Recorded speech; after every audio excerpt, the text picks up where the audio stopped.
precisamente porque usted nos sigue apoyando. No hay otra forma. No hay otra forma.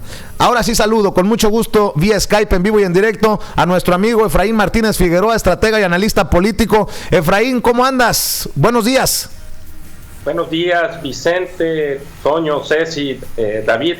Pues con muchos temas que tú ya acabas de mencionar, que creo que son sumamente importantes, trascendentales en este momento que estamos viviendo de transición, Vicente. A ver, Efraín, dice Andrés Manuel que le entregan un país en bancarrota y básicamente va preparando el camino para decir que va a cumplir las promesas de campaña, pero tal vez no logre satisfacer las necesidades totales, en su totalidad, del mexicano.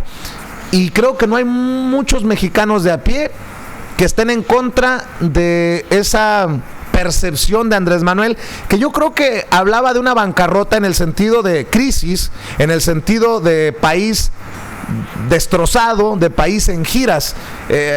¿Cómo ves tú estas declaraciones de Andrés Manuel y esta percepción, Efraín? Vicente, creo que hay que darle la interpretación correcta a las declaraciones de Andrés Manuel. Efectivamente, concuerdo contigo.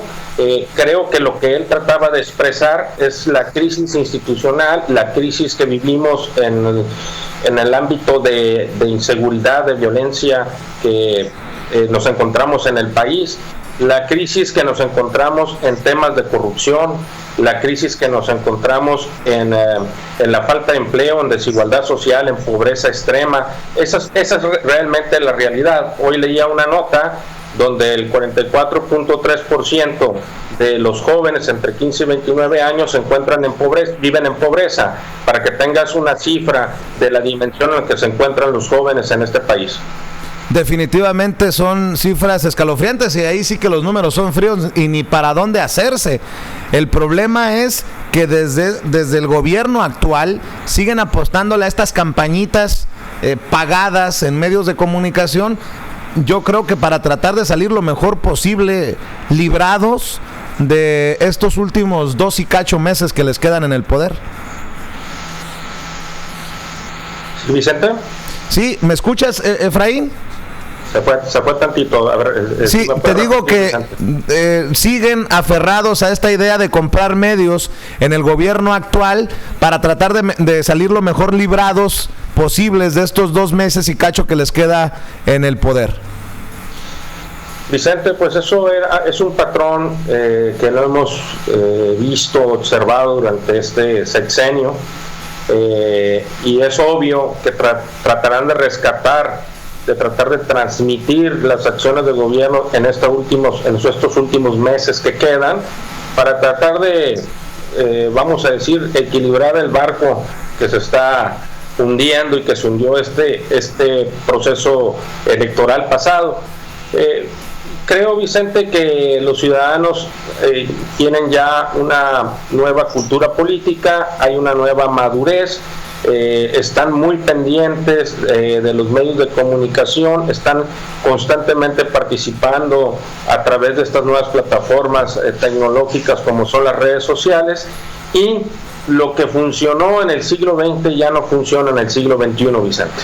Efraín, ¿se ha resbalado en algunas de las declaraciones, en algunos de los juicios, Andrés Manuel López Obrador, al hacer su propio juicio, llamar chivo expiatorio a Rosario Robles, al decir que le entregan un país en bancarrota, al hablar de jefes de la mafia del poder, pero sin señalarlos con nombre y apellido?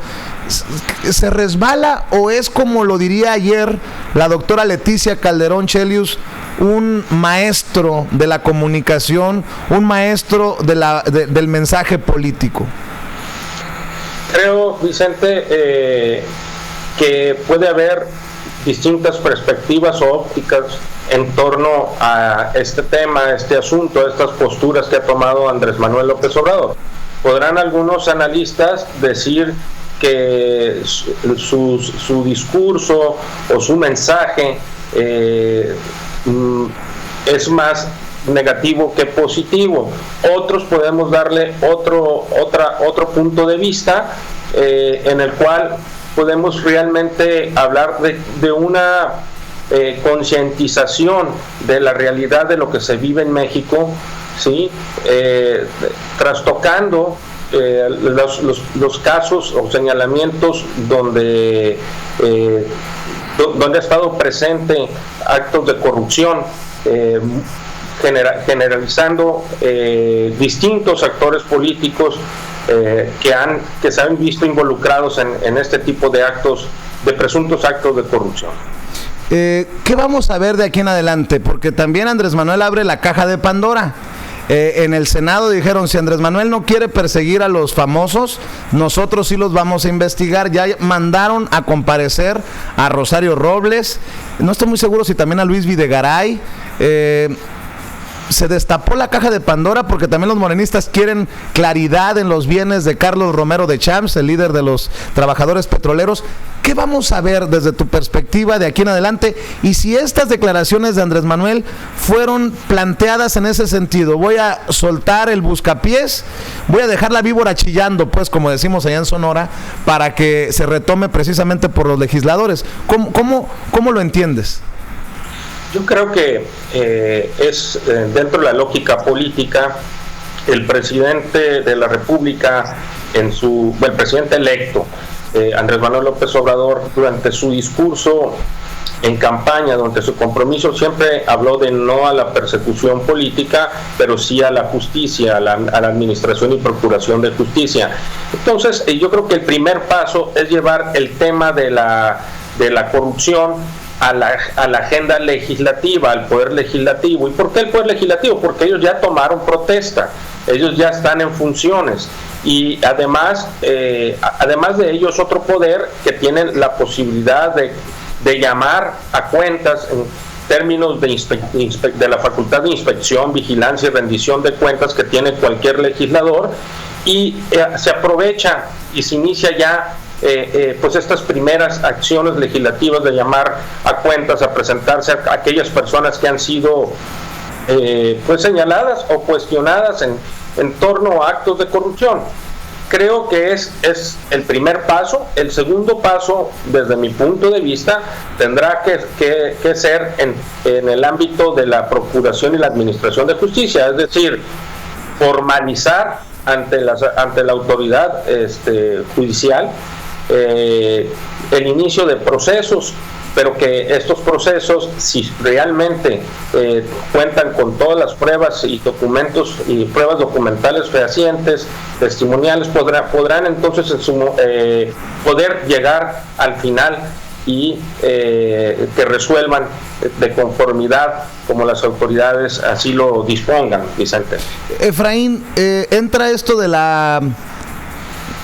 Tribunal del Pueblo. ¿A quién creerle?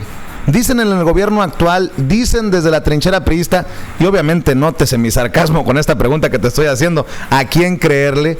Dicen que dejan un país con cuentas sanas, con finanzas sanas, y tenemos a la gente de Morena en el Congreso diciendo que está hecho giras México, y a un Andrés Manuel López Obrador, quien va a asumir la presidencia el 1 de diciembre, que dice que el país está por lo menos en crisis, en bancarrota.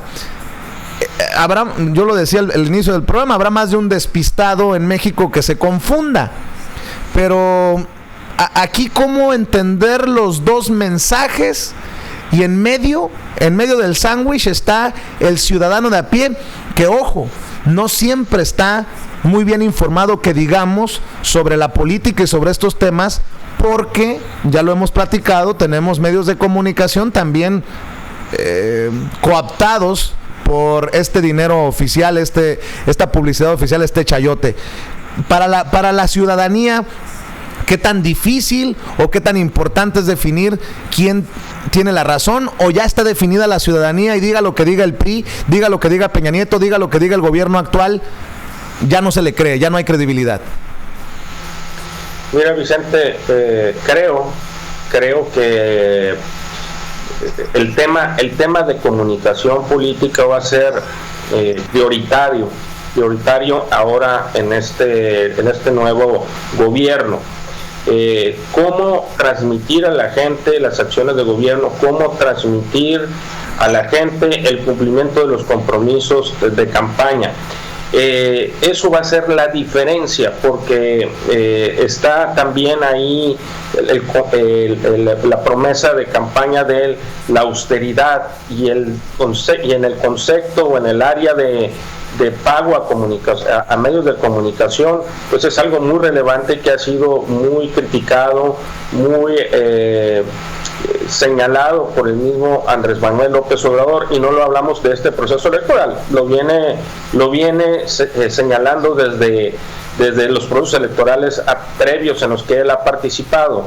Entonces, Vicente, el tema de los medios de comunicación y el tema de la ciudadanía en torno a cómo percibe la realidad del país, también va a tener que tener también un ingrediente muy importante, y ese ingrediente muy importante se llama participación ciudadana, Vicente.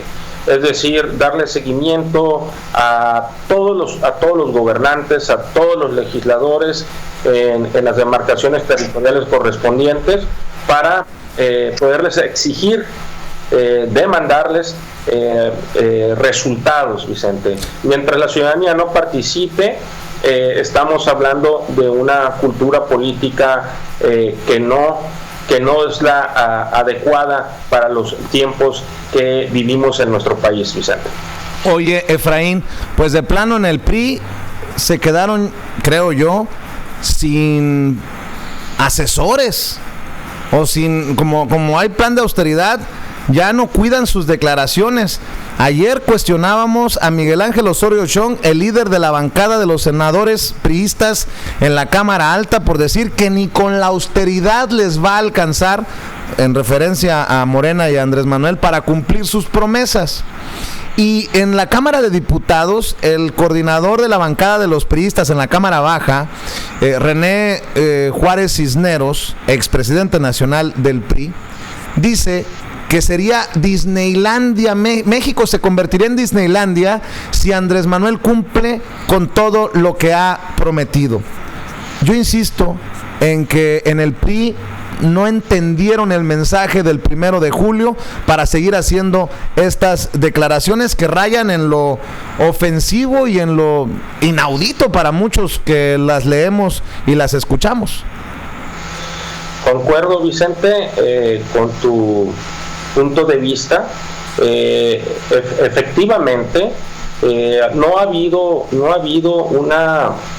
habido declaraciones acertadas o apegadas a la nueva realidad en México.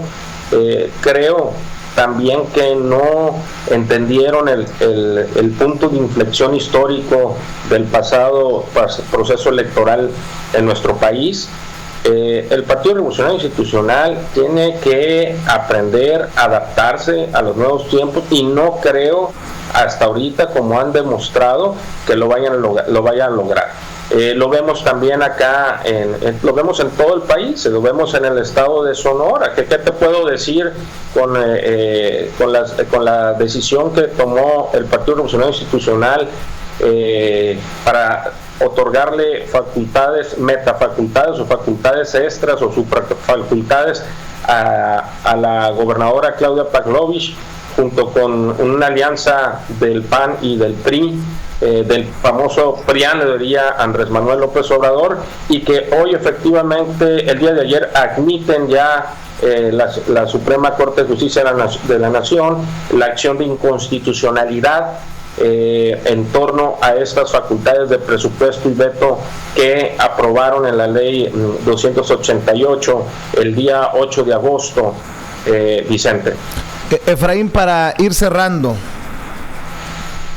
¿qué tan importante es esta gira del agradecimiento, como le llaman, en el equipo de Andrés Manuel López Obrador? ¿Va a salir fortalecido el presidente electo de esto? ¿Cómo lo entiendes tú en la estrategia y en el análisis político esto de Andrés Manuel, que está haciendo algo que no se había visto antes, que el presidente electo vuelva a recorrer México para agradecer, para comprometerse, en Sinaloa prometió seguridad, en Baja California Sur prometió una consulta popular por el caso de las mineras, y ahí va dejando promesas. En Jalisco se comprometió con el gobernador en funciones y el gobernador electo de inversión multimillonaria. ¿Qué tan importante es esto? ¿O cómo entiendes tú una gira del agradecimiento del presidente electo Andrés Manuel López Obrador? Creo, Vicente, que es la innovación, la creatividad en un nuevo gobierno sumamente importante. Y cuando estamos hablando de innovación y creatividad, estamos hablando de implementación de estrategias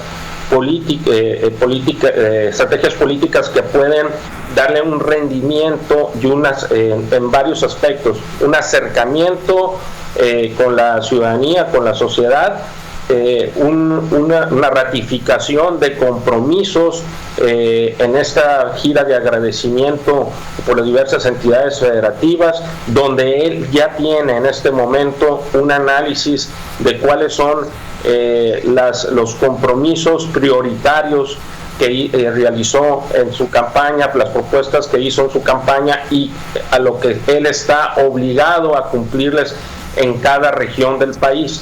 Creo que es muy acertado lo que está haciendo, le va a dar un gran rendimiento electoral. En el caso de Sonora, se va a reunir con la gobernadora Claudia Pavlovich, indistintamente de que se haya reunido previamente para un tema fronterizo con los demás gobernadores de entidades federativas que están situados al lado de la frontera.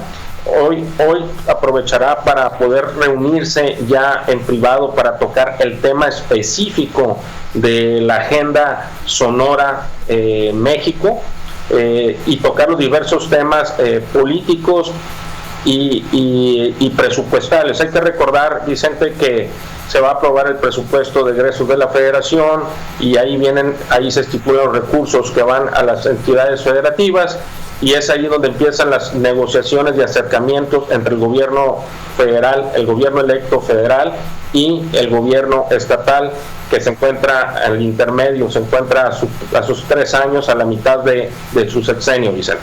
Muy bien, pues Efraín, como siempre te agradezco el análisis, tus opiniones, tus comentarios aquí en Sin Censura. Te mando un abrazo hasta nuestra Sonora querida, tierra consentida de dicha y placer, y pues saludos a la familia también. Muchas gracias, Vicente, igualmente a tu familia y a todo el equipo de Sin Censura, a Ceci, a Toño, a David, y un abrazo a tu hermano Ricardo, a tu mamá, y estamos ahí en contacto. Tuve la oportunidad de saludar ahí a tus parientes el otro día, me dio mucho gusto conocerlos. Saludos al licenciado, no voy a dar nombres porque luego se chivea. Te mando un abrazo, mi querido Efraín.